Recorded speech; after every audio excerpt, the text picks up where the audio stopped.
अब हम और आगे चलें, महाराजा शांतनु से आगे चलें और भीष्म प्रतिज्ञा से आगे चलें, तो हमें मिलते हैं धृतराष्ट्र। धृतराष्ट्र को अंधा बताया गया है, लेकिन वो केवल भौतिक रूप से ही अंधे नहीं है, मुझे लगता है वो पूरी तरह से मानसिक रूप से भी अंधे हैं। तो इसलिए ये जो चित्रण है, इसको आप कैसे केवल भौतिक देखती हैं या इसको आप प्रतीकात्मक भी देखती हैं? नहीं, मैं तो पूर्णतः वो अंधापन उनका भौतिक है, पर वो अंधापन उनके मानसिकता,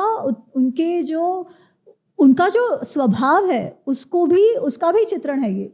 क्योंकि जो हम कहते हैं ना कि वो केवल देख नहीं सकने के कारण अंधे नहीं है, वो नहीं देखना चाहते इसलिए भी अंधे हैं।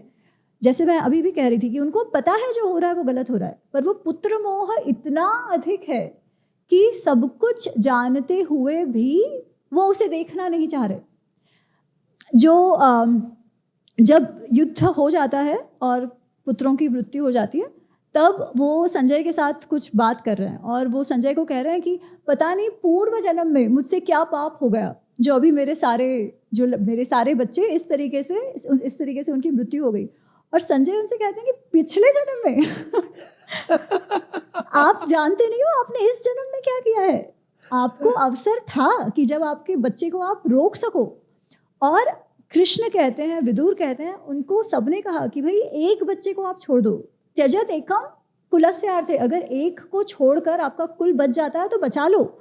पर उनको ये था नहीं, मेरा पुत्र है, मेरे शरीर का भाग है, उसको मैं कैसे दुखी कर सकता हूँ, उसको मैं कैसे अलग कर सकता हूँ। और जब उनके पास कोई ऑप्शन, कोई उत्तर नहीं होता था, तो वो कहते थे अरे हाँ ये तो नसीब की बात है, ये तो प्रारब्ध की बात है, और ऐसे करके छोड़ देते थे। तो ऐसा नहीं था कि उनको नहीं पता, उनको सब पता था, उनको सबने कहा था कि ये जो कर रहे हो वो गलत कर रहे हो। बट वही है कि वो पुत्र मोह में पूर्णतः अंधे थे। ऐसे अंधे जो जानबूझकर अंधे हो। अब जो कोई अपनी आंख बंद ही कर ले तो उसको आप कैसे समझाओ, ये उनकी दशा एग्जैक्टली वही थी। बिल्कुल सही है ना। कुलस्यार्थे त्यजेत एकम ग्रामस्यार्थे कुलम त्यजेत ग्रामम जनपदस्यार्थे आत्मार्थे पृथ्वीं त्यजेत।